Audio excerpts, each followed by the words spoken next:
আজ শ্রাবণ মাসের আর এক সোমবার। প্রত্যেক বছরই শেষেরটা করি, কিন্তু এবছর মনে হলো প্রত্যেকটা সোমবারই করব। তাই বহু কষ্টে সকাল সকাল ঘুম থেকে উঠে স্নান সেরে চলে গিয়েছিলাম মন্দিরে। বহু কষ্টে এই জন্যে বললাম, সকাল সকাল ওঠাটা আমার জন্যে খুবই চাপের ব্যাপার। যাই হোক, মন্দিরের ভিডিওটা কিন্তু দিতে পারলাম না, তার কারণ মন্দিরে প্রচুর ভিড় থাকায় একটু কেমন কিন্তু বোধ হচ্ছিল।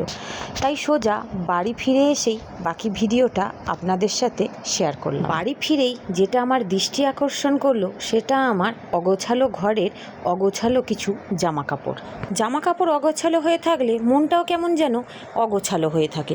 তাই সর্বপ্রথম এই জঞ্জালগুলোকেই পরিষ্কার করলাম। সত্যি কথা বলতে এই জামা কাপড় গোছাতে আমার একদম ভালো লাগে না। সবচেয়ে বিরক্তকর কাজ হচ্ছে এই জামা কাপড়। আর আমার সবচেয়ে প্রিয় বন্ধু হচ্ছে এই চেয়ার। এই চেয়ারগুলো যদি না থাকতো, জামা কাপড়গুলো যে কোথায় রাখতাম তা আমি জানি না। জামা কাপড়গুলো উদ্ধার করেই বিছানাটা উদ্ধার করলাম। রান্নাঘর থেকে কান্নার আওয়াজ। ও তারপর বুঝলাম কিছু বাসন আমাকেই ডাকছে।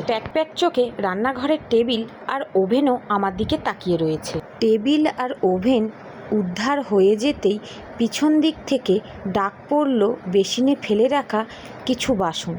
ঝটপট সেগুলোকেও উদ্ধার করে নিয়ে চলে গেলাম সোজা ঝাঁটা নিয়ে ঝাড়ুদারের কাজ সারতে।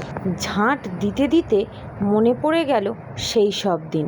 আরে সেই সব দিন বলতে কোচিংয়ে গিয়ে, স্কুলে গিয়ে বন্ধুদের সাথে আড্ডা দেওয়ার কথা। যাকে সেই সব কথা শিখে তুলে দিয়ে ঝটপট করে ঝাঁটটা দিয়ে দিলাম।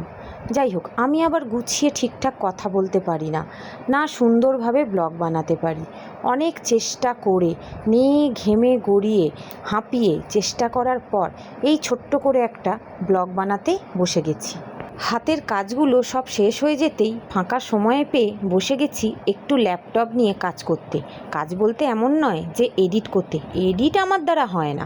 যাই হোক, ল্যাপটপে কিছু ভিডিও আছে, সেগুলোকেই কালেক্ট করতে হবে। তো গুছিয়ে সুন্দর করে আমি কথা বলতে পারি না, তবে যতটুকুনি তোমাদের সাথে গল্প করলাম, বিশ্বাস করো একদম মন থেকে করেছি।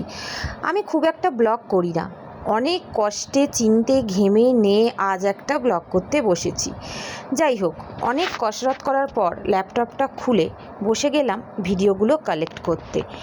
ঠিক আছে, চলো, আজ অনেক কথা হলো তোমাদের সাথে।